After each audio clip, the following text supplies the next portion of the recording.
kind of challenges that uh, I had to face over the last year or so. Well, before talking about social investing or what are the opportunities, how do you actually work with the government agencies? Because for somebody who's not part of the government or somebody who's not actively engaged with government, let me tell you, it's a black box. For me, it's been almost 10 years working with the government. Prior to that, I was working in the corporate. I was a risk analyst with Aon Corporation in the US. So entry into the government was something of a shocker for me, in the sense, just like all of most of you who are not actively part of the government per se, many of you are actually part of the governance process, but not necessarily the entity called the government. It's a black box. So let me just try to put in a framework of what the government or the governance structure in today's world should be. On that note, we can broadly categorize what are the scope of the state functions. What all should the state government or the government? When I say the government, it essentially transects the three layers of government: the local government, the state government, and the central government. In this case, government of India. So you can have a state which is looking at a very, very minimalistic kind of functions, which are essentially the sovereign activities like uh, the public health, the law and order, the property rights, and so on and so forth. You can have a government which is, or the governance structure which is intermediate, which looks at regulating monopoly, which looks at looking at social insurance, which looks at addressing actively in environmental issues. Or you can have a very activist kind of government which looks at engaging in a very large manner in the industrial policy, wealth redistribution, land reforms, and so on and so forth. So we need to look at how does our country fare in all this. But before trying to attempt what are the scope of the state function, we should look at what are the strength of our government institutions or the governance structures, be it in terms of the direct government, a sovereign act, the agencies, or for that matter, semi quasi government agencies. So there are basically, if you plot a matrix on the x-axis, let's look at scope of the state function. On the y-axis, you look at strength of state institutions. We can look at various countries falling into different categories. For example, African countries may fall in the bottom quadrant, where the scope of the state functions are very limited. The capacity of the state institutions are also very limited. Whereas on the up the matrix along the y-axis, you could have countries like the US, which has strength of state institutions high, but the scope of state functions are very limited. Now, where does India stand in cases like this? We are somewhere in the center. We have, over the years, over decades, inherited very strong public institutions. For example, the Election Commission of India, or for that matter, some of the reputed agencies which have stood the test of time. But at the same time, we are in a state where we need to understand what is the scope of state functions going forward, or which is the path that we need to take or move forward. So we are in a conundrum. Also, when you look at governance, for example, let's say a road in a place is not laid well. Where is the locus of the government? Is it the local government, which is in this case, is it the panchayat, or is it the corporation, or is it the state government which actually funds the welfare activities, or is it the central government which again devolves funds? So locating the government itself is a very, very difficult task given the complex interplay. On that note, let me put forward a couple of. Now we get back to how do we actually talk about social impact investing, or what are the opportunities with the government? We need to understand this construct of the government. That when you say government, it could mean a district government, it could be a local government, it could be a state government, it could be a central government. Quite often, the most important investing opportunity, or what major corporates or donors would want to fund today, is looking at what I would say the tragedy of misunderstanding the commons. Now, what do I mean by tragedy of misunderstanding the commons? Way back in 1968, Garrett Haddon put forward a very strong theory that common resources. He specifically took the example of pastoral grazeland, um, are prone to overuse by individuals or communities unless there is a strong government ownership or a private control. This is a very important aspect. Why is it that our public toilets are dirty? Why is it that our rivers are not clean? Why is it that we have a waste dumping? Is it because there's no absolute government control, or there's no private ownership, or the locus is somewhere in between? But then, we've been trying to crack this fundamental challenges. In economics, we call it the wicked problems. People like me, we deal with wicked problems day in and day out. Every day, the challenges that, especially at the district level, because district is where the cutting edge level of governance happens. That's where the public actually feeds the government. People like me, we face these challenging wicked problems on a day-to-day basis, for which solutions we do not know whether it lies within the government domain, or will it the most favorite buzzword of the 90s was the public-private partnership. But we've seen how public-private partnership has crumbled in many what was hailed as a panacea to pretty much all the problems the world faces was the PPP model.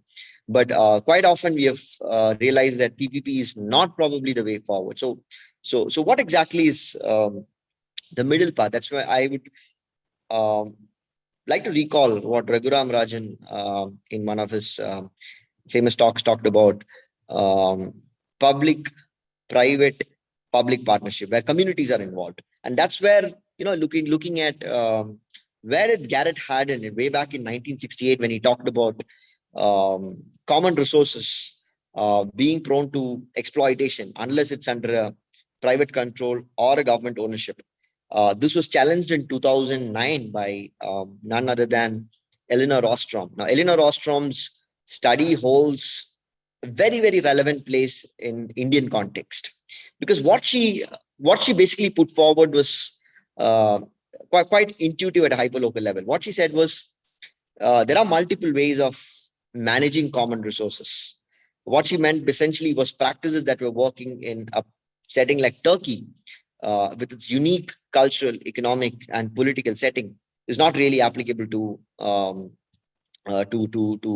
another country like, let's say, France. Same thing. Some of the time-tested management concepts may not work in the Indian context at all. On this note, I would like to put forward, or discuss or deliberate a very important initiative which we at the district administration of Tirunelveli, we are trying to address. We have recently launched an initiative called Nellai Neervalam. Essentially, my district is one of the very unique water system or water network in the state. The only perennial river which originates and ends in Tamil Nadu is in Tirunelveli, called the Tamarabarani, which is the lifeline of the southern part of Tamil Nadu. Also, there are close to 1,250 water bodies that dot the landscape of Tirunelveli. Now, we've been trying to solve the Kuam, Adayar pollution, trying to save the rivers, the three main rivers, Kosastalayar, Kuam, and Adayar, over the last decade in Chennai. So we did prepare the detailed project report, similar to what the standard model of having an engineering based solutions. And most of the solutions that came forward suggested setting up treatment plants, massive treatment plants, collecting the sewage at a central point, treating it. And the fundamental dictum of environmental solution is the solution to pollution is dilution. You dilute the pollutant, and then you try to solve the pollution, but it really does not work that way, and it's not that simple too. But then what I realized over the last year or so is that it doesn't really boil down to putting up a few treatment plants or looking at engineering ways of solution, but we miss the community. Now, what does the community entail? So on a first level, what we did was we mapped the entire water body network in Tirunelveli, and we put it in the open domain. I do not think, to the best of my understanding, no district in Tamil Nadu, or for that matter, any of the districts in the country, has put out a detailed mapping of water bodies, including its lat longs and its basic hydraulic parameters in the public domain as a map, as a geospatial map. There are certain PDFs or documents available, but to the best of my understanding, we do not have a water map atlas for the entire district in the public domain. We did that in the first level. We were slightly apprehensive. I mean, what to do next? Because mapping is simple, but what next? Then we started mobilizing a series of volunteers. Now, volunteering is a very, very tricky assignment, because as soon as the collector announces that we're going to clean up a lake or do activity, there is a lot of buzz, and the entire Twitterati is up, and they say, "Wow, we're going to achieve something great." But then the challenge is, maintaining it, having a proper course of action, having a volunteering management framework, keeping them engaged, having activities lined up all throughout the year. These are very, very challenging assignments, because we are essentially looking at how individuals need to come towards for a common problem. It's not so simple. How have we been able to, despite the interruptions in COVID, we do have an active volunteering base in Tirunelveli, and I request all of you to please go through the website nellai which is where we have put forward all the objectives of the water-based initiatives of the district. We did reach out to a lot of partners, very credible NGOs and environmental agencies working in the space. And I'm happy to say that everybody responded positively. And we did have investments also coming into looking at water restoration in a big way. And I'm happy to say that though we have not reached, I wouldn't say that we have achieved a large amount of success, but still over the next few months, we have a detailed course of action laid out, and hopefully we have a very objective way of improving the water quality in the river Tamrabarani. And probably all of you, it's out for all of you to say. I wouldn't want to boast or take credit or claim that we have achieved success in this forum, but nevertheless, there's a course of action that we have laid out. So this is a classic example of how the tragedy of commons presents an opportunity for high impact social investing. Especially water networks or water restoration and rejuvenation is something which has caught the attention of the public eye ever since the floods hit the city of Chennai and other parts of the country. And time and again, we talk about water restoration initiatives, and there's an overall buzz. And this is clearly an area where we need the best minds in the country working together. And let me tell you, the solution does not lie in just desilting and creating bunds. The solution lies in creating an active engagement stakeholder partnership at the community level. That's the only way out. There's no point in having external agencies coming up and clearing up a good water body and taking a air drone shot and saying that, look, we have restored the water body. It doesn't work that way. There is a culture associated with that water body. There is an ecology associated. There's a biodiversity associated with that particular water body. All of this will have to be understood. And most importantly, the local community should take pride and ownership in what has been done. I think this is the critical part where many agencies who have invested in water resources, especially in partnership with district administration and several local bodies such as the Chennai Corporation, have failed to look up the bus or the entire traction around the restoration of the water bodies over the moment it's handed over. But where are the common public, or where are the end users of it? Do they take pride in it? So I think it holds a very important lesson for us coming forward. This is one area which I feel is of tremendous importance, because there are a whole set of jobs or employment opportunities surrounding water body restoration. There's an economy surrounding it. I can clearly suggest a few. We are already attempting to look at water hyacinth based products. Water hyacinth is definitely a menace which clogs the channels and inlets and outlets of, and we spend crores of money in removing the water hyacinth. But what next? What do we do after this water hyacinth is removed? Currently, what is the practice? Is you just dump it in a dump here and that's it. But can you create value out of the waste? Can you create value out of the water hyacinth that's taken out?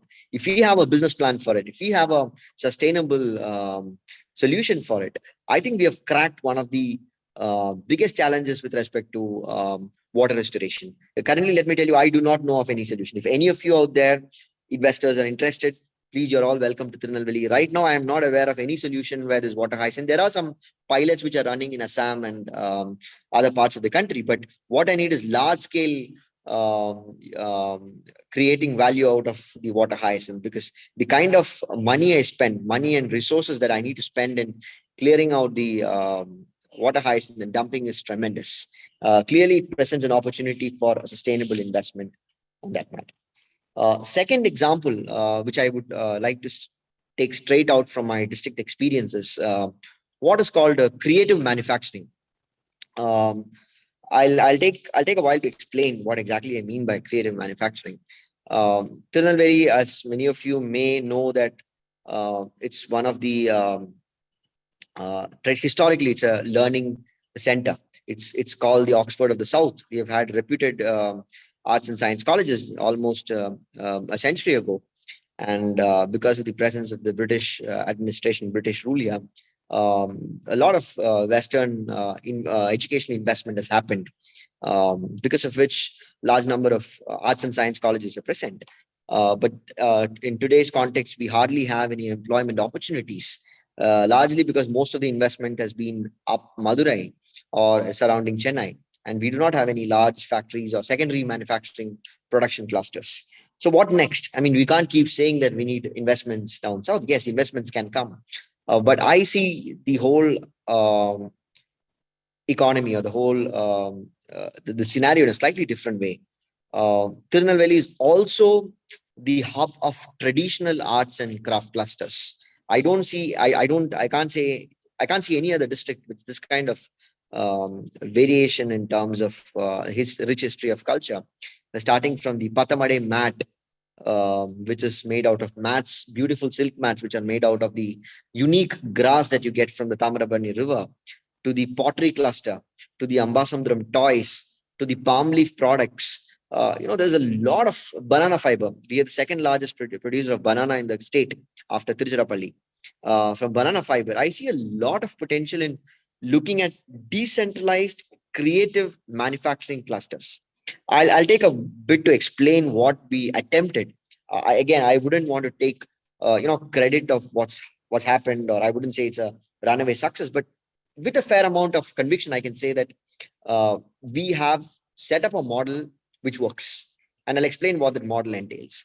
We took up the challenge of identifying one cluster in which we can look at employing women, uh, employing women with wages which are higher than the Rural Employment Guarantee Act. Because there is a catch here. Every rural life family today, there is a guaranteed wages given through the MGNREGS Act mandated by the government. Now, any kind of initiative which we try to bring into the rural sector has to have wages which are above the MGNREGS wages. Any wage, any opportunity or any livelihood income lesser or on par with MGNREGS will continue to remain unattractive. I've seen a lot of agencies lament that, sir, we are ready to invest, but then we can't afford the wages because of the National Rural Employment Guarantee Act.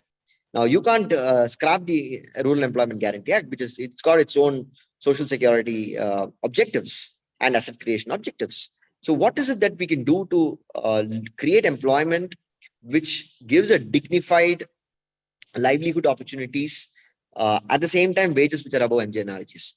We zeroed in on the manufacturing, creating a manufacturing cluster based on banana fiber. We reached out to the sub vendors of IKEA, because quite often what we do is we do the skill training and then look out for markets. That's never gonna work. We have tried that again and again. We have wasted a lot of money in it. A lot of agencies have focused on skill training. We do 3 months, a month, or 6 months of intensive training. But at the end of the day, we say, look, there are no jobs, there are no markets for it. And it's back to square one. What we did was very simple. We reached out to agencies who said, look, we will train, but then assure me the market. Now, when I say market, it has to be an assured markets at scale. And what we reached out to IKEA and the other sub vendors is that give me an assured demand of, let's say, 1 lakh banana fiber based basket products, which are due for export. And that kind of a guarantee was set up even before the skill training was commenced. And let me tell you, what started off as 25 women 6 months ago has scaled up to 110 women. I request any of you interested to, it's a matter of 6 months. That's why I'm saying I'm not claiming credit for it. But what we are looking at is scaling it up to 3,000 women, 4,000 women. We don't need large industrial investment per se. I mean, if it comes well and good, but we can't keep waiting for that elusive large investments to come and employ. For example, I'll tell you why. Even 1,000 or 3,000 crore investment today in the manufacturing sector is not going to generate jobs more than a few hundreds.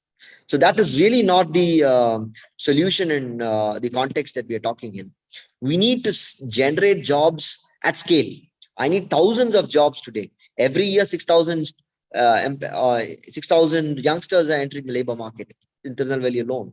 So I need to generate jobs at scale, 300, 500. And I'm happy to say that we had women who were earlier working in the BD industry. BD rolling is a very traditional cottage industry in Tirunelveli. They've all shifted from, because everybody knows that BD rolling is a hazardous industry. It causes cancer. And the out of the 110 women, most of them are either homemakers or they've diversified from the existing BD rolling market. And we're looking to scale it up to another 500 in the next 6 months' time. And we have established the model. They've been registered as a producer company. They have their own shareholding pattern.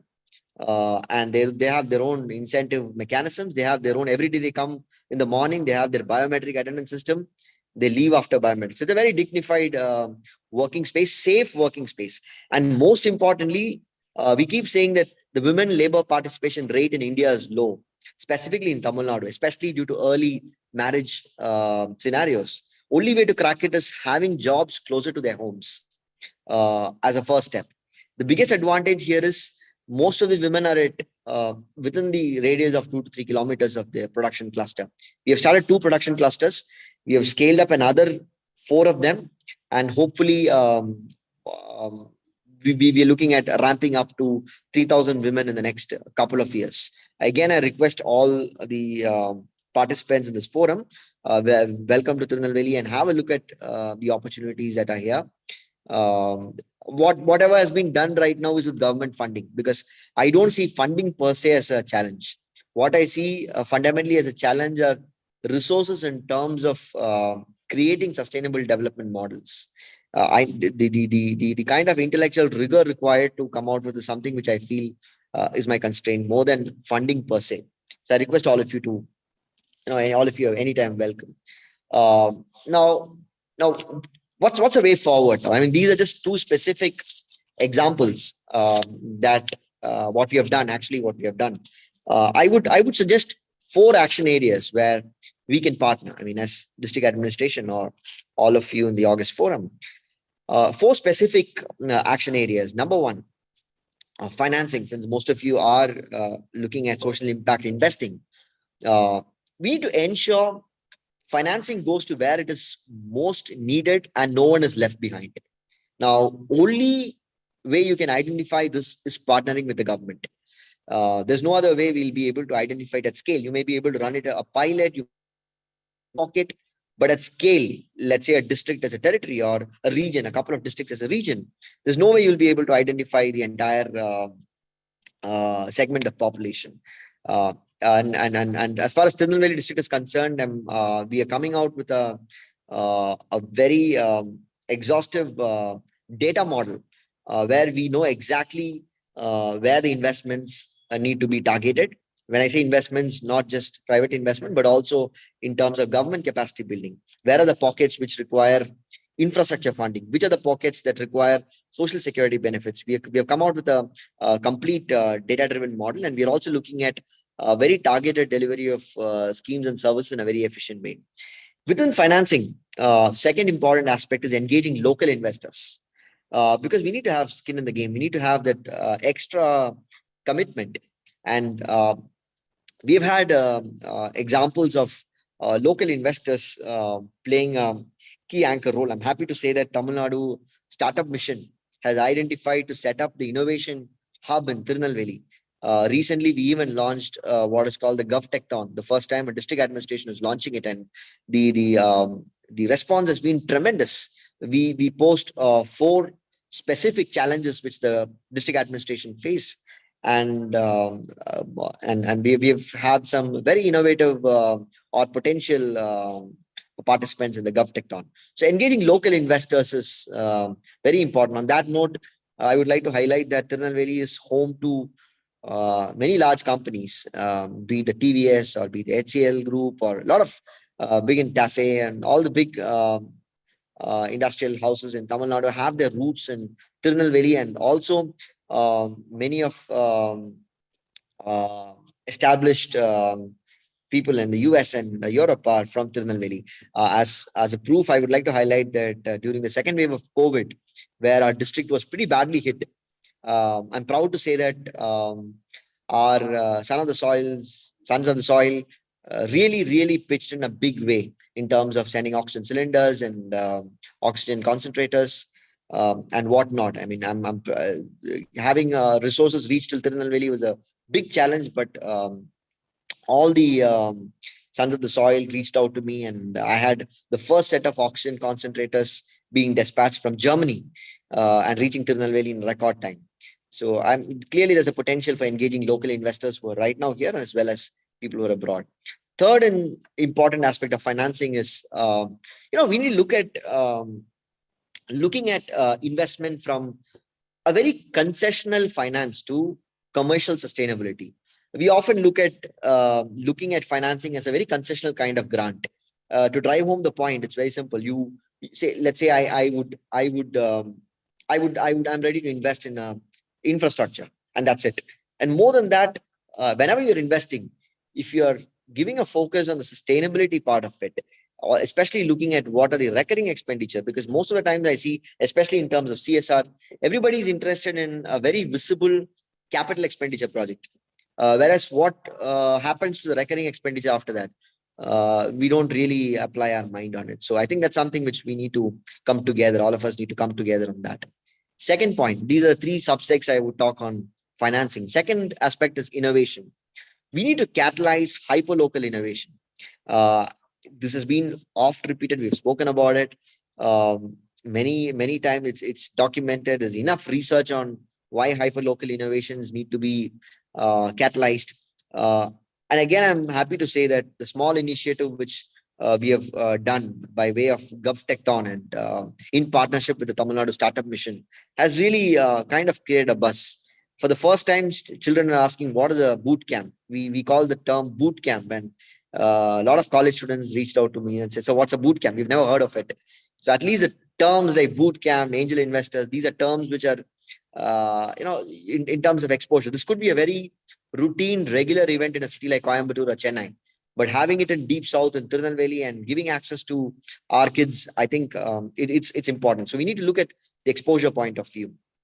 And from the perspective of investors or potential external stakeholders, I think you need to recognize the role of public sector in scaling pilots that work.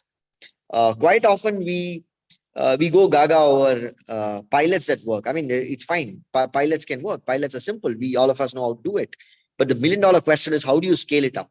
And when I say scale it up, scaling it up in numbers of lakhs or millions. I mean, that's the key. I can, given all the financial resources, given all the administrative capability, a pilot is too simple. I mean, that's not really the game. Scalability is the biggest point, and we need to recognize that unless the government steps in, scalability, especially in social impact or anything which has to do with social impact, it's not really going to help. I think we need to recognize that. Third important aspect is how does impact assessment? We need to measure the outcomes of every impact assessment. This has to be have a feedback loop to the policymakers. This is very important. A collector is doing well, a particular department is doing well, one area is doing well, but then how does it reflect back on the policy level? This continuous feedback loop is something which I feel is missing. There are wonderful models working. in partnership with external stakeholders, but then how does it actually reach the policy makers in Chennai or Delhi or wherever it is? I think that feedback loop has to be systematic. The feedback loop has to be structural in nature and not just on individual pilot or policies on a pilot scale. Fourth and most important, I would say, of all the four, financing, innovation, policy, and the fourth one is data. I think data is today's gold. Everybody knows it.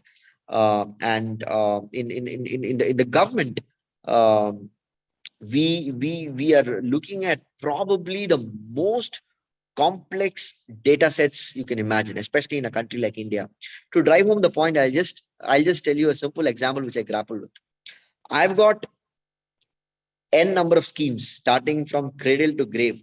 Somebody from a newborn to a dead person, I've got, I don't even know how many schemes are there. Okay, let's say n number of schemes. I'm still struggling with a fundamental problem. How do I do a mapping of a one to many from an individual to many schemes? I don't even know what are the permutation combinations.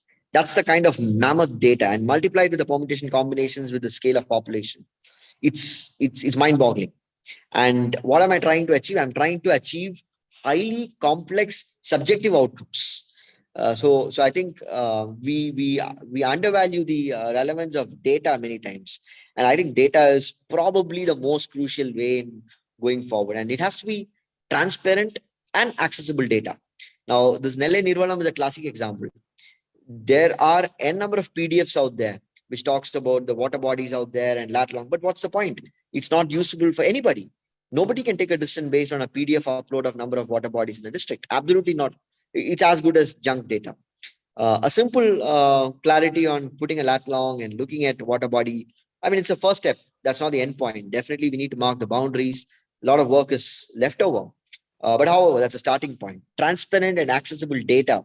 Uh, I think this is crucial. And probably when you're coming forward for social impact investing, this is one thing you can put forward to the government agencies. Whatever you do, let it be data driven, let it be evidence driven decision making. And the last point, as far as data is concerned, you need to develop frameworks and coordinate approaches for assessing impact. We don't. A simple example would be in skill development. Uh, I know of very credible agencies working in the area of skill development. We pump in crores of money into skill development, but what's the outcome? Outcome is essentially somebody getting a job, somebody getting a placement in a company, and then we release the money in terms of achievement of KPIs. But what happens after that? Somebody's given a placement. How long is he or she going to be there in that company? Are we doing a tracking of the persons who have joined or who have taken up a job opportunity? We don't know. We absolutely don't know. So I think it's in critical social sectors, there is a timeline associated with measuring the impact. It's not a time t equal to zero. You measure something and say that you have achieved success. It's a transient in nature. We haven't still recognized that. We still go by discrete events in time where we look at objective outcomes. It's a little bit complicated when it comes to social outcomes. So on that note, I think I've taken half an hour's time. Four action areas to sum up the entire discussion: financing, innovation, feedback to the policy agencies and stakeholders, and finally, um, the today's gold, which is data. On that 4 points is where we need to work together and look at very creating ecosystem for high impact social investing. Thank you all for patiently listening to me for half an hour on Saturday evening, 6:45 to 7:15, trickiest time. Even a Friday evening would have been fine, but Saturday evening is the deadliest. It's the deadly hour, not the golden hour. Deadly hour to give a talk on something which is, I'm not sure how interesting is it. But anyways, thank you all for patiently listening. Any questions or discussions, criticism or deliberation, you're all welcome. I would request Aruna ma'am to go first so that it will be properly justified about the entire program. Ma'am.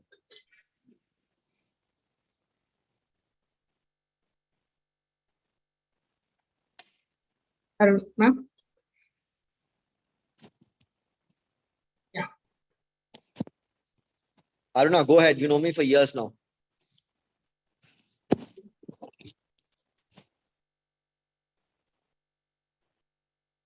Okay, she says to everyone, you have to unmute me. You need to let her speak. Yes, ma'am. Now you will be able. Okay, yeah. So that's very smart, Veda, not allowing me to talk. Sorry, Hi, madam. Hi, Vishnu. Great meeting you on a different platform. You've known me as an NGO I know. person, and right now I'm part of Native Lead also.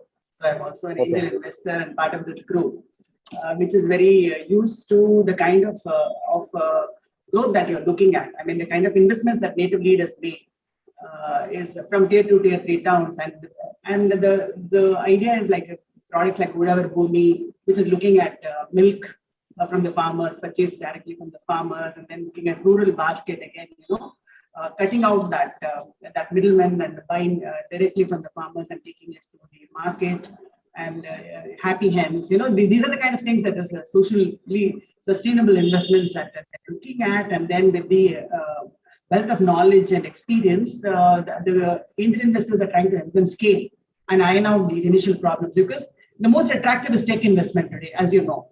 This $1 billion investment. It's very, very difficult to get investments into these, and also to help them sustain and scale. It's a very tricky job that this group has taken on, and we are learning from everything that we are doing, all the mistakes that we are making. So having said that, your talk was very interesting, and the first part of the talk about when you spoke about ownership on public space, I think that is something that we have never been taught from school. We are like, for instance, as an NGO, I have been very, very disappointed when we go and provide even something like furniture to school, and next year you see it's completely damaged. And then we see that even, from the perspective of somebody like you who's in the government, who's going and building toilets and other things in school, they're substandard construction. In 6 years, 7 years, they are brought down. So therefore, there is this public space ownership of public infrastructure is something that I think we are still not doing very well at all. And I think we need the government and NGOs, and then the private investors have to talk more about this to get that going. So that is a more kind of a donation. But then the topic today is social impact investment.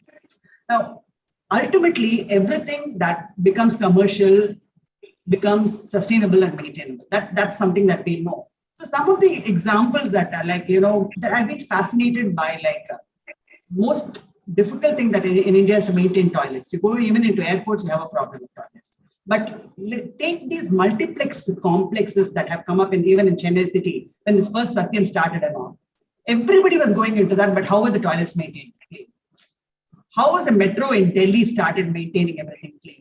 So there is a possibility, there is something that we can do better to make all these things maintenance in public space. And I think we are not investing enough time. And even one other thing that I would like to bring to the notice of government through you is that even when you are building schools in rural areas, there are not enough people to maintain the schools. Money is not spent on upkeep of the schools. You only want to put on infrastructure, not just us, not just as a private person. Nobody gives you money for painting the school every year. Nobody does that. Those are big challenges that we still need to figure out how to address. How do you actually tag a school to probably a private individual or corporate to say that, can you help us maintain this year on year? So these are innovations that we need to start thinking about for long-term maintenance of that. Now, to come to actually the financial part and investment, I think this group of investors has been very socially driven. All of them have done very well for themselves in terms of their own business and their industries. And they've come forward to say, let's build tier 2, tier 3 enterprise. It's not about building that unicorn. It's about, can we make them a 100 crore company? Can we make them a 200 crore company? That is the objective that we have. And I think, a lot of that you said makes sense. And maybe, we can start deliberating in a more focused way to see that if there is some, startup idea that you feel that is scalable, that can be brought to the notice of our investors, we can take it up, we can nurture them, and we can mentor them and see if we can take it to the next level and see if we can bring investors into the forum. So that would be my opening remarks to you. Okay. On that note, what might sound music to most of you, music to ears, we'll be launching CSR website next week. Beta version is ready. I know it's a pain to identify the shelf of projects. Even Aruna, I mean, in a couple of months too, you've given me a call to figure out PHC what exactly is required for primary health center. Thank you for delivering it to us. But I think we have cracked it. Next week, Tirunelveli district will be launching the CSR website where we have a very clear shelf of projects, which are again linked to the United Nations Sustainable Development of Goals across the various themes. So we're not going to just say that, look, I need a bench, I need a desk and all that. Definitely no. It'll be much more professional than that. Each of the shelf of projects would be linked to the specific SDG and its sub-goal. It will also have a project tracker to measure the outcomes because we need to create accountability on the concerned department also. I mean, as collector or as secretary, you might, I mean, all of you are dealing at very high levels of government. Now there are 42 departments getting converged at me at the district level, which means there are 42 HODs. It's humanly impossible for me to keep track of all 42 departments. So we need to create decentralized accountability in all of them. Look, if there is an investor who's investing in school A, what is it that you're supposed to monitor? Number one, the project completes in time with all the necessary support and whatever required. Second is ensure that whatever is being given is put to use. And in case of a recurring expenditure, please come back to the concerned collector or a secretary or concerned. It doesn't happen often, right? You might, in a good intention, all of us work together. Everything is fine for a couple of months. Then suddenly we need a recurring expenditure. It never gets flagged at my level or at senior levels. It never gets flagged. Because of which the entire initiative goes for a toss. So the entire project tracking, as well as the need outcome assessment, along with the shelf of projects which are linked to the SDG goals will be, we'll be releasing the website shortly in a week's time. So I hope this will make life easier, at least a bit easier for many of you who've been individually, we've been discussing on a lot of issues. Ma'am, you have any more questions, ma'am? No, I would like to offer the floor to others because Vishnu and I talk quite often. So yeah. So now it's open. Anybody can go ahead and ask. So yes, sir. வணக்கம் Vishnu sir, நல்லா இருக்கீங்களா? நல்லா இருக்கேன் sir, சொல்லுங்க sir. Washington டிசில இருந்து பிரபாகரன். நம்ம நிறைய email மத்த கம்யூனிகேஷன் பண்ணிருக்கோம். ஃபர்ஸ்ட் டைம் ரொம்ப சந்தோஷம். Fantastic keynote on social impacting. இது வந்து it should go, this record session should go to lot of social impact investors kita reach out ஆகணும். Well defined thoughts in what is available and how money cannot be the only solution to solve this problem. I'm 100% with you. A couple of results what I have done in the last 5 years I would like to share, and then what I plan to do and how we can collaborate. Those are the two things I would like to add. நீங்க கொடுத்த அந்த 4 protocol, in the data protocol I would like to add one more thing.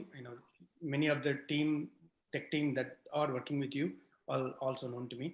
And the data collection resources ஒரு divisions நீங்க specific add பண்ணிக்கங்க, because on the high level lot of us getting lot of inputs that is not being captured properly as part of the data. ஒரு சின்ன example வந்து ஒரு training institute என்ன reach out பண்ணி, I have இந்த training institute இனிமேல் run பண்றது இல்லை because no more 10th grade முடிச்சு ட்ரைனிங் இன்ஸ்டிடியூட் நடத்திட்டு இருந்தாங்கன்னு நினைக்கிறேன். The whole training institute is available, abundant, and that can be utilized for anything. So would you like to come and do skill development training? So that will immediately take away 30-40% of the investment towards that infrastructure. Similarly, there are a lot of resources are available, people may be willing to give back. Another example, when I did a press release a few years ago, 5 years ago I think, a person from Australia reached out to me and saying that I have a 30 acres land I would like to donate for your initiative. That was so 30 acre land coming as a donation. So we if whatever we do, we probably need to publicize it. At the same time, collect the data and resources so that it can be properly utilized. So the two things I would like to add. After the post-pandemic, we're coming back, and probably know that Silicon Valley, we're doing a lot of heavy lifting on the high-end, high-tech jobs, so that a lot of people can give back. We are bringing a lot of people from US, UK, and they're all coming back and moving them. One of the incentives that we are offering those people to come back to work in Tirunelveli is giving them a sign-on bonus of 1 acre land for organic farming. So that's the incentive that we are giving for the IT workforce to come back, hey, explore your organic farming, although work. So 500 jobs, we signed up with an US company to create it. We are furnishing the space. It will be available for the people in Tirunelveli, 500 jobs in 2-3 months. I would like to give the first priority of opportunity for the people who are already doing volunteers with you and the team and the district administration. We'll give them priority. When they are giving back, we are obligated and committed to give them, help them support one way or other. So we will give, the jobs are from anywhere between from data entry to 36 lakhs high-end Java programming. So it's a various range. So we may be able to accommodate a lot of people. We are part of that, 200 people, we are training them from fresh and then give them a job opportunity with the 2.4 lakhs ITC. These are the high-tech jobs. The third part, moving forward, I would like to create a 100 crore impact fund. I'm going to talk to Native Lead. This is the first time opportunity I had, so that I'm also part of the Native Lead, being working with them for the last 4 or 5 years. Initially, we want to go for 1-10-100 model. 1 crore, we will bring that as a impact investment and then make it to 10 crore and then 100 crore. Depends on the scale and viability. And what I really like to know is what it takes to create one job. So that is my goal for them to raise money. So hey, if I get 1 crore, I will create this many jobs. If I get 1,000 crore, I can create this many jobs. And we have a lot of people support and available. You let me know in terms of, we mentioned something about water highs. I'll take some more input. We do have some access. Being in DC, I have access to the US government and agencies and a lot of other data. If something that I can be of helpful to bring and facilitate those data points or anything in terms of technology, happy to help and guide. Thank you very much, sir. Great. Thank you. Thank you, Mr. Prabharan. That was very to the point. And thank you and I hope this 1-10-100 model is for down south of Madurai, because that's where the focus should be in the coming years. And jobs is something which I've been closely analyzing, and especially the labor market in Tirunelveli. This is something which is very close to my heart, and I've been following it very, very closely to understand. We don't have any standard literature or much of a research as to what's happening on the ground. I mean, there are a lot of models available, standard theories, and recent articles, but we really don't understand what's happening. Where do people go? Where do people? There are no jobs generated. So where do people go? Do they just vanish? Where are the women who pass out? So there's an invisible men and women. How do we get them into the labor force? And I'm pretty confident that this creative manufacturing model, which we have tested out. I was in the Ambasundaram area a couple of days before, and clearly there's an opportunity for toy making, just like how Channapatna is for the country. Clearly, there's a potential. The kind of skilled workforce that they have. I mean, we need to revive our traditional skills.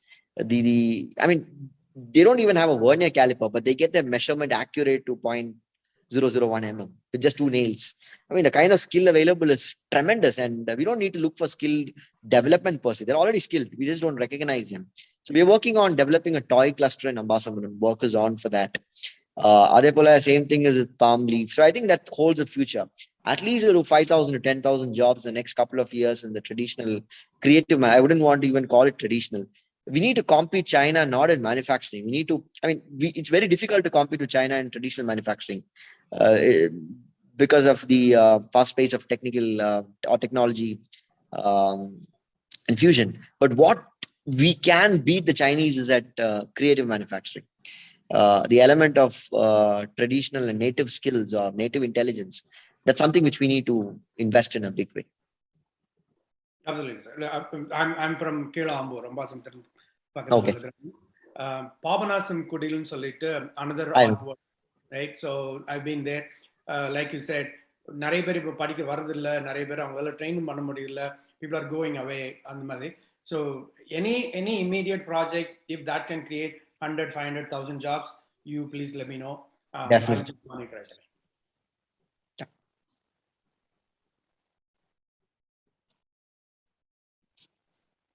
Yeah, Kawal sir, you can.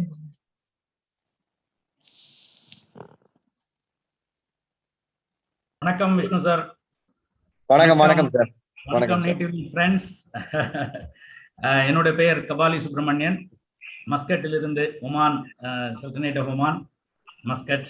I'm a university professor, born in Tirunelveli, brought up in Chennai, but heart and soul in Tirunelveli.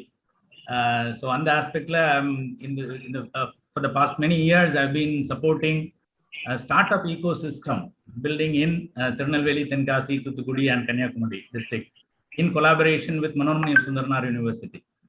I'm a visiting professor with the Faculty of Management Studies, Department of Management Studies in Manoranmayam Sundaranar University. So from that aspect, I collaborate with them very closely. And we have launched initiatives in collaboration with Prabhakaran sir, Aruna, and all my good friends of Native Lead. And we have done few conferences, workshops, just to create awareness about startup ecosystem. The concept of startup, as you rightly mentioned, the very word like investing, angel investing kind of thing, and all these things are new. We need to create awareness. I am into, put it very shortly, I am into human talent incubation. That is how I see, after looking at many things, because at the end of the day, all the problems boils down to the human talents. So I am into the space of human talent incubation. So I have a lot of ideas and initiatives, which when I come to Tirunelveli, I will come and meet you, and we can discuss. And I'll submit a few proposals. So we would like to have all the support from our good friends, from the government, from Tirunelveli district, and so on and so forth. And as you rightly mentioned, that creative manufacturing is the area where we can focus, where it's like a blue ocean. We are not going to compete with China and red ocean. So let's try to create our own blue ocean. From that aspect, we are all there to support you, support the government, support our native districts. So I look at the 4 districts as one district, because in my younger days it was one district, Tirunelveli, Tenkasi, and Thoothukudi. Still, I believe that this part of our our district. So all these 4 districts we are closely working. Thank you very much for the wonderful opportunity. It's a great opportunity to meet you in person, at least online. Thank you very much. So I'll be visiting during May and July.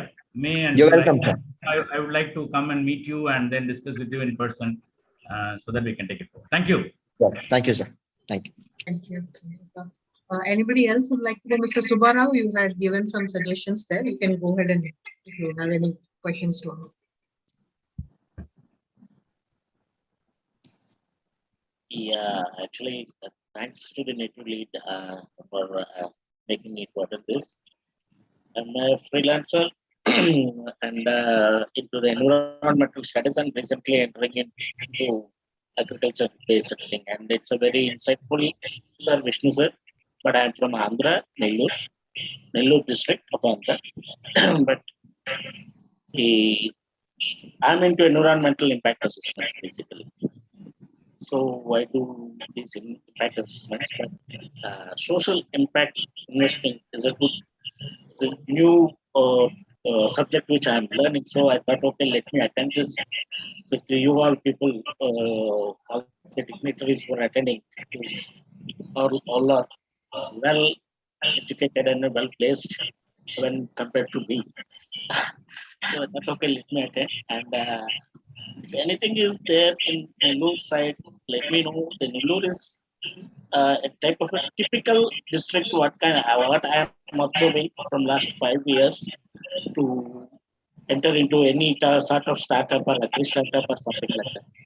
But I'm not able to understand the social structure of this neighborhood, because as you said, the labor is very scarce here, and we are not able to get that.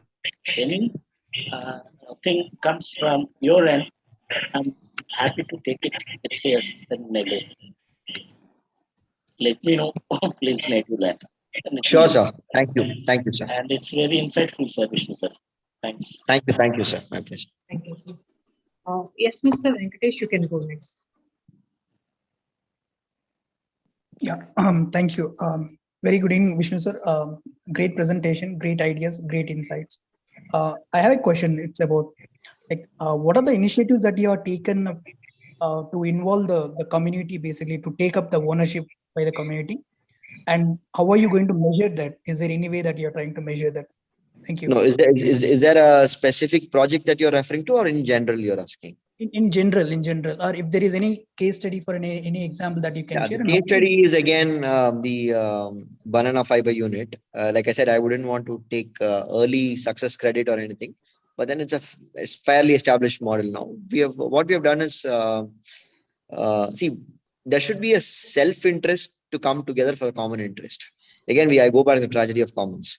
Now, how do you create the self-interest? It could be a monetary incentive, it could be a self-actualization incentive, or whatever it is. The model which you are trying to develop should essentially look at it. In this banana fiber example, it's very clear. There is a comparative advantage of wages. The women are currently involved in BD rolling, which they know is hazardous, which, let's say, give them X amount of rupees every day. Then the other choice is that they can go for the MG and RGS wages. But again, there is some amount of hard physical labor involved in the work. And the third option is the banana fiber.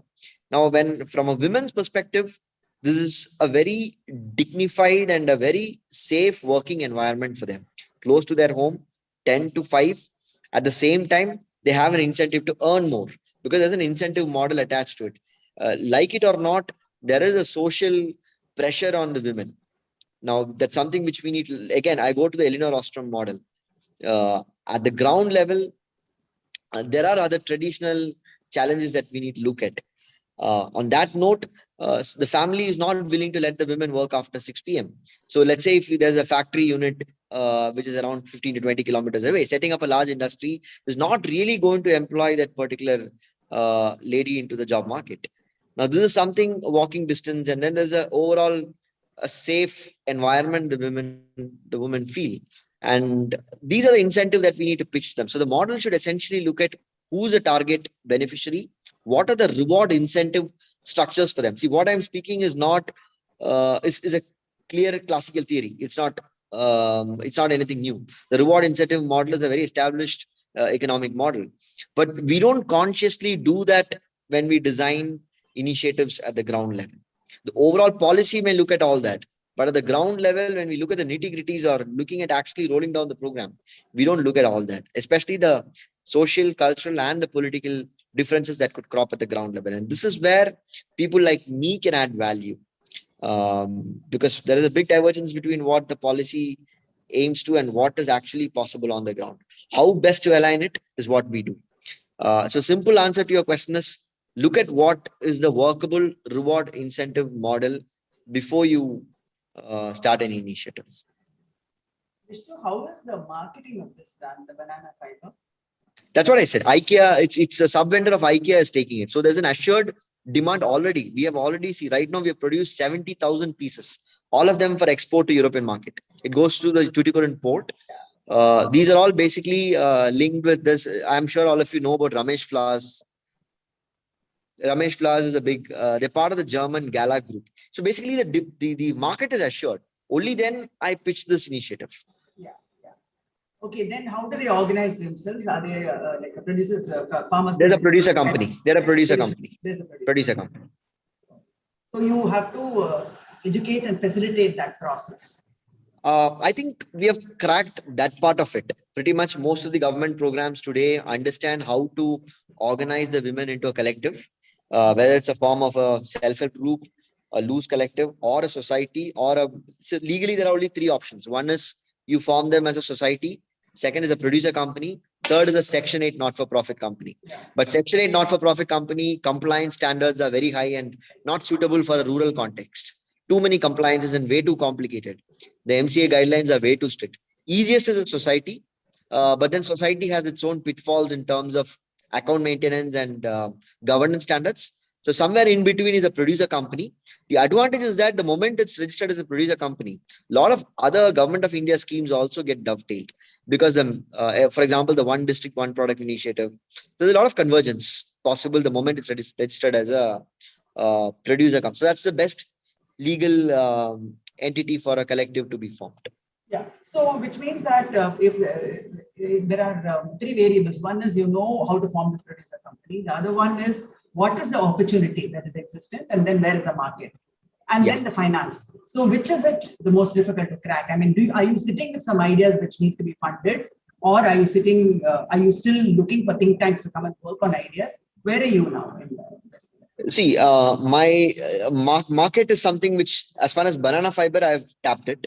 Yeah. But there are other products for which I need support. Water hyacinth, I clearly said, because water hyacinth has a direct correlation with what we are going to do with the channel cleaning and tanks cleaning. I said 1,250 water bodies. That's a massive number for a district. And because of eutrophication and excess runoff of pesticides, pretty much all the tanks are clogged with water hyacinth. And before the next monsoon, we need to clear it. All the channels need to be cleared. What do I do with that? I really don't know. That's one area, water hyacinth. Second is your Ambasundaram toys. Clearly, there's a big potential. So I would need intervention in design. I do not find it a challenge to form a producer company. That part is pretty much comfortable. But what I would need in this particular creative manufacturing cluster is design inputs. What is it that Channapatna Toys got it right? Geographical indication is one thing for which we have applied. But then that's not going to solve the problem. I mean, that's just one brand visibility part of it. Their raw material products, designs, essentially new designs. Market is one challenge. And probably some bit of funding also may help, because right now there's no assured funding for toys. But we could clearly look at 300 to 400 jobs in toys, because I met all the families a couple of days ago. There are around 50 youngsters who are currently employed because they don't know other job alternatives. They are engaged with it, but the productivity is suboptimal. They're stuck with old lathes. They're still looking at temple festivals as a market, and again, third-party middlemen getting their products and selling it in Chennai and so on and so forth. I think So the design clearly, also is the key as to how do you adapt the same technology to create products that are probably more visible and more attractive to the market. yes, and pottery and palm leaf products. Yeah, palm leaf products have a big market right now.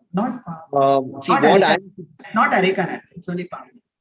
Palm leaf, what I'm looking at is trying to dovetail it with the no plastic movement by government of Tamil Nadu. For example, we have now tied up with the local, all this Ruchi hotel and some of the local guys who sell this chicken 65 and all that. They give in that plastic plate, but instead they can give it in palm leaf, that small kotte. They have come forward, but those are small markets. I really don't have the big market access yet. Yeah, I think, this is where Mr. Prabhakaran and all can come and help us with a certain amount of creating a marketplace in the US, very focused on this kind of creative products that we're talking about. And mind you, we have not cracked Pathamade yet. Pathamade, that is. We have been talking for decades now. We still haven't cracked. That's like gold, literally, Pathamade pie. So if there is some way that we can, because you have technology, all of us know that most of our investors in the US are already running technology tech companies. So is there a platform that we can create, or we can tie up with somebody where we can, go on to do this? There are several platforms available, and very specifically, a friend of mine, Gomati, she is running a coir-based the pots for the plant pots that is produced from Tirunelveli, exported to US. So we will find out if there is a cross-selling opportunity to bring the palm leaf and other toys and other things. So something like that we can leverage. But one of the resources, one of the point is like who is available where, especially if you all know Sasta Foods. Again. We can talk to Mani about that. I've already noted that down. I'll talk to Mani on that. Yeah, Mani is from Tirunelveli. He's from Tirunelveli. There's a biggest. You have met Sasta Mani, Vishnu? Illa, I haven't met.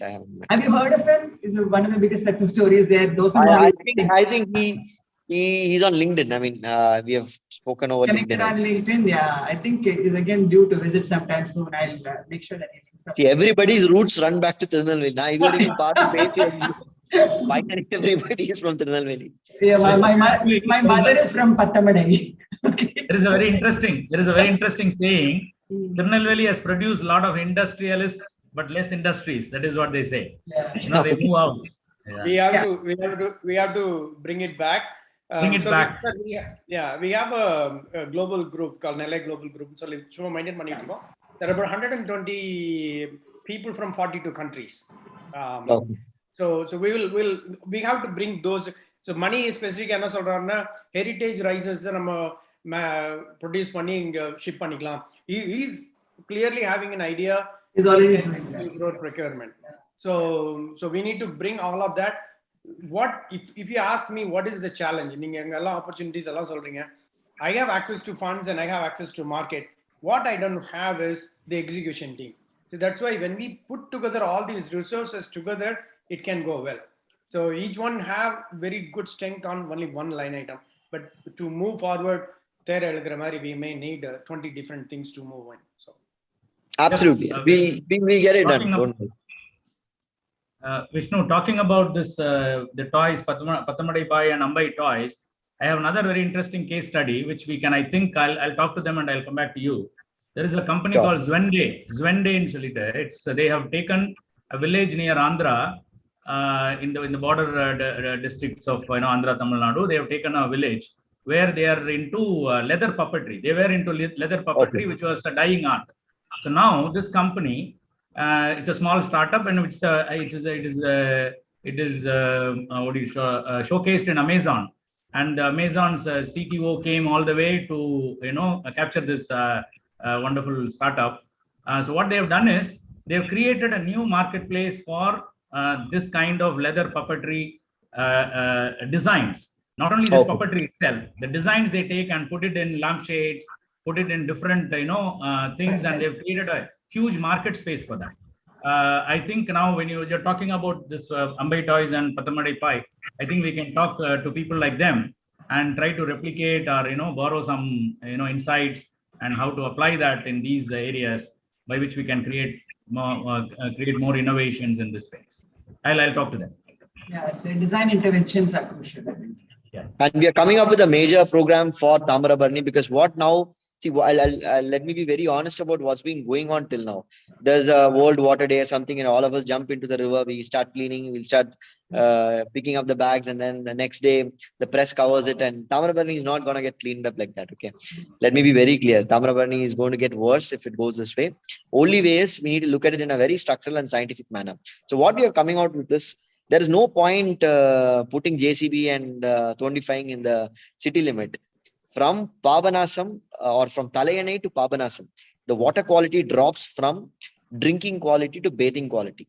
Unless we intervene at Pabanasam and upstream, there's nothing we can do much. There's no point talking about Tirunelveli city pollution. The degradation starts from there, and we should not make the mistake what we did for Kuam or Adayar, where we started downstream and went upstream. It should always be upstream, downstream. Kuam and Adayar, I believe they made a little bit of judgment of error in that, and coming up with in interventions. So what we are looking at is a major campaign by the end of this month, where we are expecting to have the Kani tribal settlement going completely plastic free. We have to look at intervene community-wise community. We have to start from the top and come downstream one by one. Each of the local situation is different.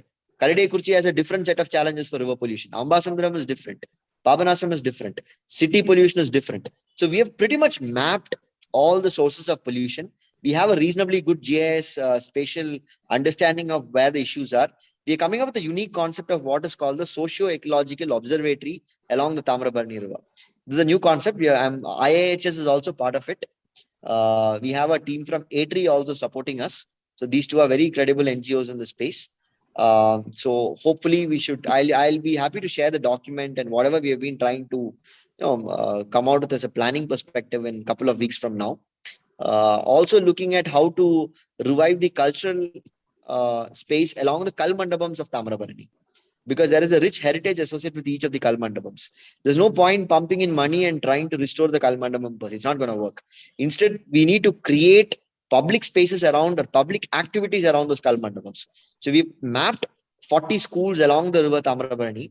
And from the last week of April, we're going to have regular activities along each of these identified points. We're also going to ask all the elected representatives, each of the panchayats and councillors, to have their council meeting on river Tamarabarni. Because unless the political representatives take ownership, along the local political leadership takes ownership, I don't see any bit of success coming along. So a host of activities we have planned. Some of it are very scientific and engineering in nature. Some of it are socio and cultural in nature. Also, we are planning to revive the Biodiversity Act. There's a very powerful act called the National Biodiversity Act 2002. We have not used that statute yet, where we try to make what is called the People's Biodiversity Register. So along the Tamarabarni River, we are planning to set up PBRs in all the village panchayats and the town panchayats and the municipalities. So these are a set of new initiatives which we have lined up. Third week of April, we are looking to launch it. Some bit of investments for that is welcome. Not all of it may be possible with government funding. So probably some partnership in terms of investments will be really useful for us in stepping up the momentum. And this is first of its kind. And Aruna, you can be rest assured it is not desilting, and we are not. It's not sustainable. It is totally different. I have put my best minds into it. Some of the best minds in the country have kind of vetted this out for me. And it's a very I see a lot of hope in the model that we are coming on with. Is that you put some document out in the public space for that? Not yet. It's in the final stages. We'll put it out soon, in a week's time. Great. So as we have approached the closure, sir, so thank you so much for being with us here, and thank you all the investors who had raised the questions to make it easy for everyone to understand about what are the projects you're dealing with. And we are all dumbfounded with your initiatives that you have done with Nellai Neervalam project that has initiated the water map atlas, and then the banana fiber basket projects with IKEA, and to Tamarabarani and project, and to Mumbai Toys and all of that. So probably we'll also get back to you, sir, because we are planning for a Esther Fellowship program where they particularly want girls from the Tirunelveli district to come out and take that course where they can become a sustainable entrepreneur, which is absolutely free for them. And that's been sponsored by the Goldman Sachs, sponsored by Goldman Sachs. They are in touch with me already. Oh, great, sir. So they had also informed us. So we plan for a program next month. And similarly, we are also having a corporate reverse pitch with every district. So we are approaching Tirunelveli also, wherein we will bring in investors and the big shots of every company to pitch on whatever the problems they're having. And we will, as you were telling, that the students are brightened up with the word bootcamp. So we will definitely run a bootcamp for them to understand what is all about a startup and what ideas they could give. So we'll be soon approaching you in this, and we also expect your support. And we sincerely thank you for being with us here for 1.5 hours, which is a great precious time for you. Thank you so much. Thank you all. Pleasure meeting you all. Thank you. Thank you. Thank you all for joining. Thank you, Veda. Thank you, ma'am. Thank you so much for coming, ma'am. Thank you, Pabali, sir. Thank you, Veda. Bye. Thank you. Yeah, Maya. Bye. You. Thank you, ma'am, for allowing me. Thank you, Prabhakar sir. Thank you, Kaushik sir. Thank you all our investors for joining. Thank you, Subbarao sir, for coming here. Thanks.